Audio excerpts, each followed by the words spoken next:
കഴിഞ്ഞ 10 ദിവസത്തിനിടെ പെട്രോളിൻ്റെ പ്രൈസ് 3 പ്രാവശ്യം കൂട്ടിയത്. അപ്പോൾ നമ്മൾ വിചാരിക്കും ഇതാണ് നമ്മളെ ഏറ്റവും വലിയ പ്രശ്നം എന്നല്ലേ. നിങ്ങൾക്ക് തെറ്റി. ഇതിലേറെ വലിയൊരു പ്രശ്നം വരുന്നുണ്ട്. ഞാൻ പറഞ്ഞുതരാം. അത് നമ്മളെ പോക്കറ്റ് മാത്രമല്ല കയറുക, നമ്മളെ വണ്ടീൻ്റെ എഞ്ചിനും കൂടെ കെടുത്തുക.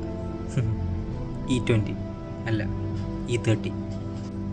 കറക്റ്റായിട്ട് ആരും ശ്രദ്ധിക്കണമെന്നില്ല. ഒരു സമയം വന്നേക്കും അവരെന്ത് ചെയ്തൊരു പുതിയൊരു റൂളാണ് കൊണ്ടുവന്നു. ആരാന്നറിയും? Bureau of Indian standard. അതായത് E30 ഇംപ്ലിമെൻറ്റ് ചെയ്യാമെന്ന് പറഞ്ഞിട്ട്. അതായത് കുരുവി നമ്മളെ റോഡിലുള്ള വണ്ടികളുണ്ടല്ലോ, അതിനൊക്കെ എഥനോൾ 30% ആക്കാൻ പോവാണ്.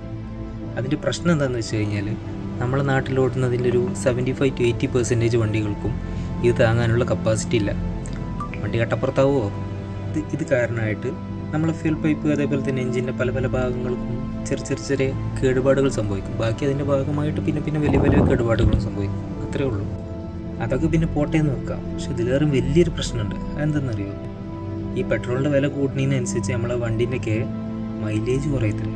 അതാണ് വേറൊരു പ്രശ്നം. കുഴപ്പമൊന്നും ഉണ്ടാവില്ല, വേറെ പ്രശ്നമൊന്നുമില്ല. ഗവൺമെൻറ്റിനല്ലേലും ഒന്നെങ്കിൽ ആശാൻ്റെ നെഞ്ചത്ത് അല്ലെങ്കിൽ കളരിക്ക് പുറത്ത് കയറില്ല നമ്മൾ.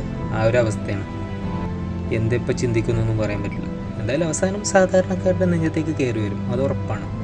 ഇവിടെ വണ്ടി E20 കൂടിയാണോ എന്നറിയില്ല, പിന്നെയാണ് E30. അല്ല, നിങ്ങളാരെങ്കിലും ചെക്ക് ചെയ്തോ? പിന്നെ പറഞ്ഞു, എനിക്കറിയില്ല. പിന്നെ എല്ലാവരും ഒന്ന് ഫോളോ ചെയ്തിട്ട് പോകും. ഇതേപോലത്തെ ഇൻഫോർമേറ്റീവായിട്ടുള്ള കണ്ടന്റ് ഇനിയും വരും.